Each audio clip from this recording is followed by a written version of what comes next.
I've used a credit monitoring service since 1992, so for about 25 years I've been using a service. I think they charge me like $12 a month. The reason I like it, I can monitor my own credit. I don't need them. All they've given me for that $12 is the ability to go on my keyboard in a few strokes and bring up my credit reports instantly on my screen. And up on my screen comes all three reports: Equifax, Experian, TransUnion. At the top is my score for the moment of that day, what my credit score is at those three agencies. Then I can scroll down and look at my credit. And I can say to myself, you know, I paid this car off like 4 months ago. They still show that I owe money to this bank. I'll correct that. And I can go all the way down and see every inquiry made on my credit. That's what we call hard and soft inquiries. That's your employer checking your credit, the IRS checking your credit, your insurance company checking your credit, or a credit card you applied for, and they're checking your credit. So I really don't need them, but for a fee, they're also monitoring my credit as well. So they're checking my credit, and they're letting me know in real time if someone attempts to use my Social Security number to get a job, open a bank account, or whatever the case may be. So to me, it's worth using that. Now, one other tip I'll give you is I don't own a debit card. I've never owned one. I've never allowed my 3 sons to possess one. Certainly and truly the worst financial tool ever given to the American consumer. So a long time ago, I asked myself a simple question: how would I remove 99.9% of my personal liability like that? Because I really don't want to worry about all these things. So I use the safest form of payment that exists on the face of the earth, and that is a credit card. Credit card.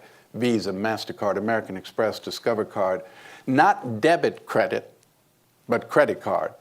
Every day of my life, I spend their money. I don't spend my money. My money sits in a money market account. It earns interest. Actually, nobody knows where it is because it's not exposed to anybody to find it. It's just sitting there. I go to the dry cleaner, I give them my card. I pick up the groceries, I give them my card. I put fuel in my boat on the weekend, I use my card. I pay the marina to keep my boat in the water all year long. They put the rent on my credit card. I travel all over the world. While I wait to get reimbursed, I use my credit card. If I need euros, I go to the ATM machine, I use my credit card. I'm not going to use my debit card to get euros overseas or pounds in Great Britain. And every day I use my card, and then if I pay the bill in full or part of the bill, my credit score goes up. So I'm building credit while I'm using that credit card. And if tomorrow, and I'll do everything to protect my information, but if tomorrow someone gets my card number and charges $1 million on my credit card by federal law, my liability is zero. I have no liability. So yes, I love to shop online.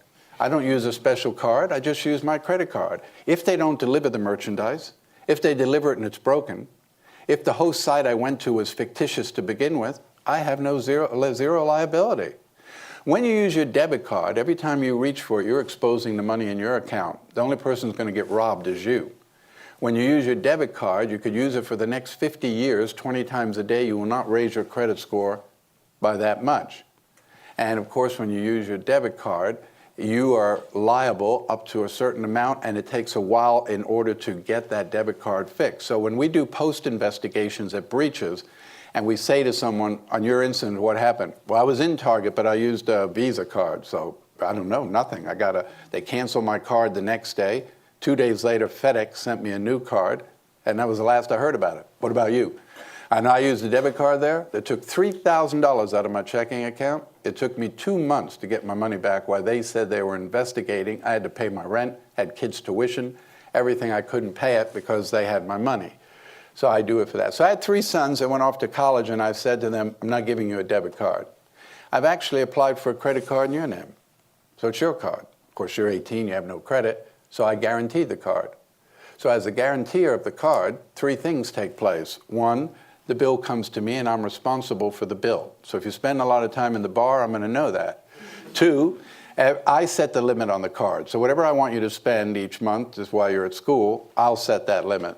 3rd, every month that I pay the bill goes on your credit. So by the time you get out of college, you should be looking at a credit score of about 800. You want to buy a car, buy a house, buy a condo, you're not going to need me to do that. All 3 of my sons came out of college with scores of around 800.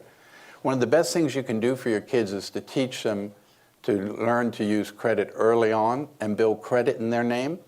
Credit is a very important thing. 30 years ago, it only meant whether you got the car or you got the house. Today, everything is based on your credit. If a company hires you, they're going to check your credit.